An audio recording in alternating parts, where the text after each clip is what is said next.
지금 이 시각 여러분들이 주목하는 뉴스 만나보겠습니다.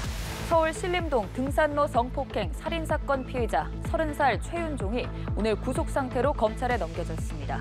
최 씨는 우발적 범행이었고 살해할 의도가 없었다고 주장했는데요.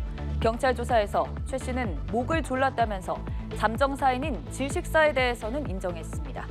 군 복무 시절 한 차례 탈영하고 우울증도 진단받았지만 경찰은 정신 이상은 주요 동기가 아니라고 판단했습니다. 신선재 기자입니다.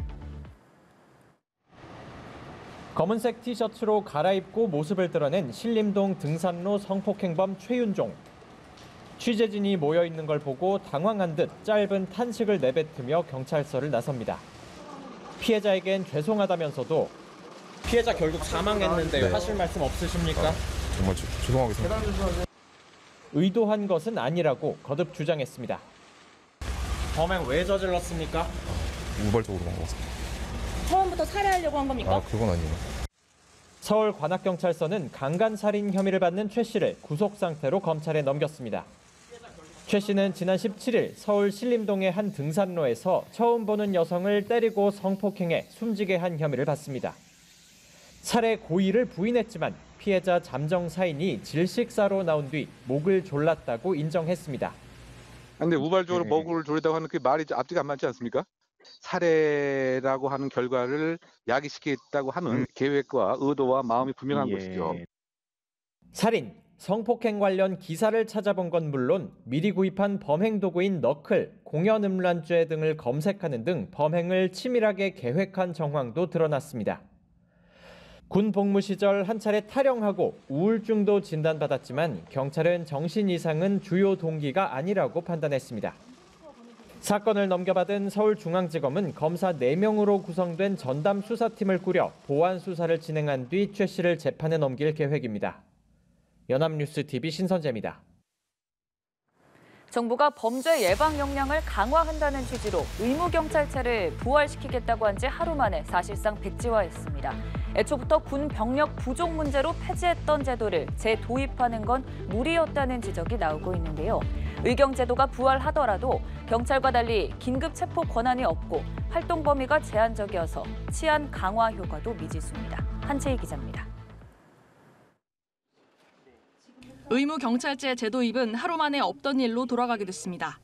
제도입을 적극 검토하겠다던 국무총리실은 이튿날 설명 자료를 통해 필요하면 검토하겠다는 취지라고 물러섰습니다. 지난 4월 폐지된 의경을 최대 8,000명까지 현장에 투입하겠다는 구상이 애초부터 비현실적이란 지적입니다. 최고 많은 시점을 8,000 정도로 보고 대략 한 7개월에서 9개월 정도가 최종 소요될 것으로 생각합니다. 네. 인구 감소 영향으로 현재 50만 명 규모인 군 상비 병력이 오는 20년 뒤 절반 수준으로 감소하는 상황에서 의경 제도입은 현실성이 없다는 겁니다. 당장 내년부터 그러면은 상비명 유지를 위한 남성 인구가 미달하는 데 대책이 있습니까? 지금 한 32년까지는 매년 22만 명 가능한 것으로 판단하고 있고 그 이후가 되면은 22만 명 충원이 안 됩니다. 의경 제도가 부활하더라도 경찰과 달리 긴급 체포 권한이 없고 활동 범위가 제한적이어서 치안 강화 효과도 미지수입니다. 치안이라는 건 굉장히 어려운 업무예요. 의경이 훈련을 받아서 그런 내용을 알고 치안으로 투입되기는 시간이 너무 없어요. 결국 경찰 등 정부가 면밀한 검토 없이 의경 제도입 카드를 꺼냈다가 하루 만에 사실상 철회하면서 정책 불신을 초래했다는 비판을 피하기 어려울 전망입니다. 연합뉴스 TV 한채입니다. 온라인 익명 커뮤니티가 칼부림 예고와 같은 범죄나 일상의 일탈의 온상이 되고 있습니다. 경찰이 사칭하는 일까지 벌어지면서 불안감이 퍼지고 있는데요. 위급한 상황에 대응할 수 없는 자율 규제의 한계를 극복하기 위해 플랫폼 사업자의 참여를 강제하거나 이를 유도할 공적 제도를 마련해야 한다는 지적도 나옵니다. 보도에 홍서연 기자입니다. 지난 21일 한 직장인 익명 커뮤니티에 칼부림 예고글을 올린 30대 남성 A씨. 경찰 계정을 이용해 논란이 일었지만 알고 보니 경찰이 아닌 직장인이었습니다. 이 애플리케이션은 직장 이메일로 본인 인증을 해야 이용할 수 있습니다. 하지만 온라인에서는 계정을 사고 파는 글을 쉽게 볼 수 있습니다. 퇴사한 후에도 이용할 수 있어 이메일 인증의 의미가 없어졌다는 목소리가 나옵니다. 이게 믿을만한 게 아니구나. 블라인드도 이 사람이 이 회사 소속이 아닐 수도 있구나라는 생각이 드니까. 다른 인터넷 익명 커뮤니티에도 칼부림 예고가 속출하자 규제 강화 요구 목소리가 부쩍 커졌습니다. 플랫폼이 좀 적극적으로 이런 법적인 글들에 대해서는 좀 차단하거나 삭제하는 식의 좀 조치를 해야 되지 않겠냐. 지난 5월 청소년 대상 성범죄와 마약 투약의 온상으로 지목된 우울증 갤러리엔 이미 자율 규제 권고가 내려졌습니다. 하지만 위급한 상황에 대응할 수 없는 자율 규제의 한계를 극복하기 위해 플랫폼 사업자의 참여를 강제하거나 이를 유도할 공적 제도를 마련해야 한다는 지적이 나옵니다. 연합뉴스TV 홍소연입니다. 정부가 내놓은 교권 강화 대책을 놓고 교육대 안팎에서 잡음이 나오고 있습니다. 교권 침해 행위에 생활기록부 기재를 놓고 정치권의 입장차가 큰데요.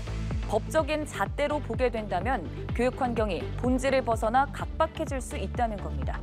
서희초 사건을 계기로 민원 창구 일원화를 두고도 더 개선된 안이 필요하다는 목소리가 나옵니다. 김종성 기자입니다. 중대한 교육활동 침해 조치 사항에 대해서도 마찬가지로 학교생활 기록에 기재하도록 하여 교육활동 침해에 대한 경각심을 높이고 교권 보호 대책 중 교육계와 정치권에서 가장 이견차가 큰 것은 학생 생활기록부에 교권 침해 행위를 기재하는 내용입니다. 법적 잣대로 시시비비를 따지는 행위가 만연해져 교육 환경이 본질을 벗어나 각박해질 수 있다는 겁니다. 특히 교권 강화를 위해서는 입법화가 절실하지만 야권에서는 반대의 목소리가 적지 않습니다.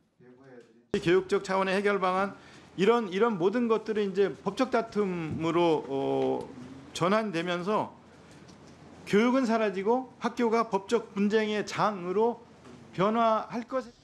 서희초 사건을 계기로 민원 창구를 일원화하는 방안에 대해서는 비교적 공감대가 많이 형성됐지만 더 짜임새 있는 대책이 필요하다는 지적이 나옵니다. 이번에 마련된 학교장 중심 민원 응대 시스템으로 일선 교사들의 부담은 줄겠지만 교내 공무직들의 업무가 가중될 수 있다는 우려 때문입니다. 학부모의 민원을 받고 상담하는 것은 전문 인력이 해야 하는 것 아니겠습니까? 악성 민원으로부터 교사뿐만 아닌 모든 교직원을 보호하는 정책이 필요합니다.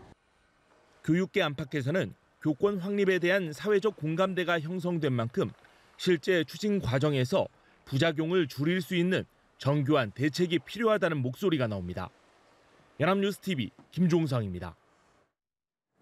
미국 전 현직 대통령을 통틀어 트럼프 전 미국 대통령이 처음으로 머그샷도 찍었습니다. 대선 결과 뒤집기 시도 관련 혐의로 기소된 트럼프 전 대통령은 마치 카메라를 향해 화가 나 노려보는 듯한 모습인데요. 잠깐이지만 구치소에 수감되는 굴욕을 맛본 겁니다. 보석금 20만 달러 지불에 합의해 체포 절차를 밟은 이후에 곧바로 석방됐는데요. 이번 사건은 트럼프 전 대통령이 처음으로 보석금을 낸 사례이기도 합니다. 김지선 기자입니다. 현지 시간 24일 저녁 미국 조지아주 풀턴 카운티 검찰의 모습을 드러낸 트럼프 전 대통령. 구치소에서 체포 절차를 밟은 뒤 간단한 신체 검사를 받았습니다. 수감 번호와 함께 키 190cm, 몸무게 97.5kg, 머리색은 딸기 또는 금발로 기록됐습니다. 이후 변호인단과 검찰의 합의에 따라 보석금 20만 달러를 지불하고 20여 분 만에 곧바로 풀려났습니다. 트럼프 전 대통령은 이 과정에서 범인 식별 사진, 일명 머그샷도 촬영했습니다. 공개된 머그샷에는 마치 카메라를 노려보는 듯한 표정이 담겼습니다. 앞서 3차례 기소 때는 전직 대통령에 대한 예우 차원에서 구치소에 수감되거나 머그샷을 찍는 일을 피해갔지만 이번엔 일반 범죄자들과 똑같은 처우를 받은 겁니다. 트럼프 전 대통령의 출두를 앞두고 온라인 도박 사이트에선 사상 최초로 머그샷을 촬영할지 찍는다면 미소를 지을지 등을 두고 내기가 벌어지기도 했습니다. 같은 시간 구치소 밖에서는 트럼프 전 대통령 지지자들이 항의 시위를 벌였습니다. 트럼프 전 대통령은 조지아주를 떠나기 전 자신에 대한 기소는 정의를 희화화한 것이라며 다시 한번 결백을 주장했습니다. What they're doing is election interference. They're trying to interfere with an election. There's never been anything like it in our country before.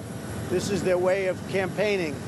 And this is one instance, but 트럼프 전 대통령은 지난 2020년 대선 당시 경합주였던 조지아주의 투표 결과를 뒤집기 위해 주 국무장관에게 전화해 11,000여 표를 찾아내라고 압력을 행사한 혐의를 받고 있습니다.